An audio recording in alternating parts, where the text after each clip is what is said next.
Taman කවුද කියලාවත් මතක නැති කෙනෙක්ට අනතුරකටපත් වෙලා තියෙන ලෝකයක් බේර ගන්න ලැබුණොත් කොහොමද තියෙන්නේ?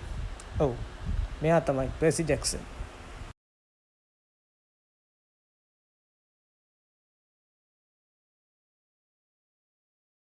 කලින් කතාවේදී මෙයා ග්‍රීක ලෝකයේ වීරයෙක්. හැබැයි මේ වතාවේ මෙයා ඇතුල් වෙන වෙනම ලෝකයකට. ඒ තමයි රෝමානු ලෝකයකට.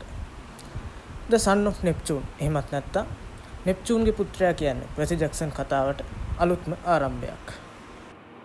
මතකයේ අහිමි වෙච්ච පර්සි ජැක්සන්ට තියෙන එකම එක මතකයක් විතරයි. ඒ එයාගේ නම. එයාගේ ජීවිතය, එයාගේ යාළුවෝ, එයාගේ ආදරය හැමදේම අතුරුදහන්. එයාත් එක්ක ඉන්නේ අමුතුම දෙන්නෙක්. එක්කෙනෙක් මරණයෙන් නැවත ආපු කෙනෙක්. එයාගේ නම හේසල් ලිවෙස්කි. අනිත් කෙනා තමන්ගේ බලය ගැනත් බය වෙන ෆ්‍රැන්ක් සෑන්.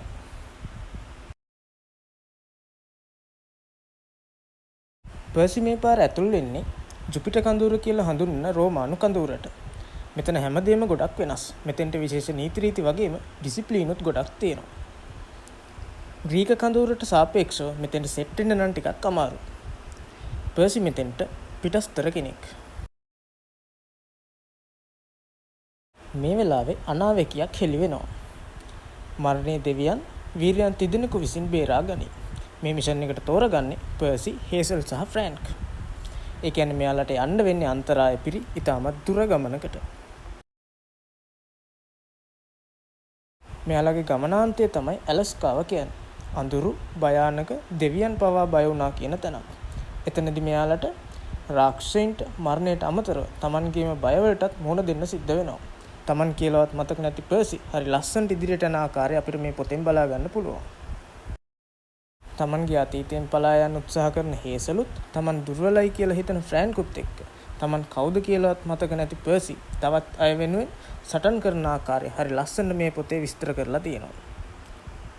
අවසානයේ මෙයාලට ඉතාමත් භයානක යෝධයෙක්ට මුහුණ දෙන්න සිද්ධ වෙනවා. භයානකම සටනක්. හැබැයි ඔවුන් තුන්දෙනා එකට ඉඳලා මේ සටන හරි ලස්සනට ජයග්‍රහණය කරනවා. ඒක ජයග්‍රහණයක් විතරක් නෙමෙයි. ඒක විශ්වාසයේ ජයග්‍රහණයක්. පර්සිට තවමත් හැමදේම මතක නැහැ. හැබැයි එක දෙයක් පැහැදිලි. ඔහු සැබෑම වීරයෙක්. මේ කතාවේ ඉතිරි කොටස කියවන්න නම් ඊළඟ පොත වෙන The Mark of Athena එහෙමත් නැත්නම් ඇතීනාගේ සලකුණ කියන පොත කියවන්න වෙනවා.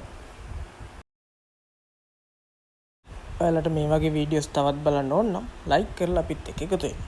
එහෙනම් ඊළඟ වීඩියෝ එකේදී හම්බෙමු.